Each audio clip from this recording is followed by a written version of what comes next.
Hi there everybody, today we are going to look at the surface area of a pyramid. Alright, a little bit awkward in terms of what you need to do, quite enough of work involved, but ultimately this is just about areas of sides essentially. So the surface area of a pyramid is the sum of all the faces added together. Alright, so sometimes you'll need Pythagoras. Alright, so if you haven't looked at Pythagoras or the lesson on Pythagoras, then please do so, because it depends on the information you've got as to what you're going to need in terms of working out the area of all of this. Alright, so let's have a look. Alright, so find the surface area of the pyramid. Alright, so we've got the area at the bottom. That's relatively straightforward because it's 6 by 6.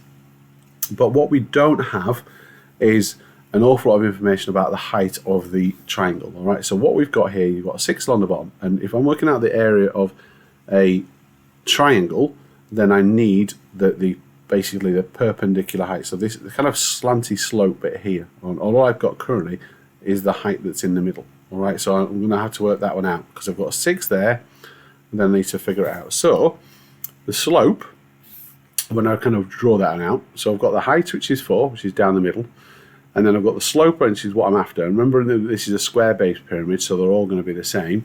And then I've got this distance in the second distance, which is 3. So what I'm doing is I've got the height goes down the middle here, okay, which is 4, and then I've gone on down from here in this direction. So that distance there from the centre is half of this 6.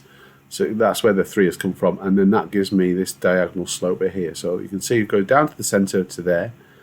That's the 4 along here, which is the 3, and therefore I've got the slope which goes down the middle, which is the perpendicular height of all the triangles actually, because they're all the same. Right, so using Pythagoras, so 4 squared plus 3 squared square rooted is going to give me 5. Alright, so that is the slope now. The area of the bottom face, so like I said, is 6 by 6, which is 36. And then the area of a triangle is, now that I know that the height is 5, is 6 times 5 divided by 2. Alright, which is this, 6 times 5 and halved, which is 15. But of course there are 4 of them. Alright, so it's 36 plus 4 15s, and it's going to give me a surface area of 96 in total.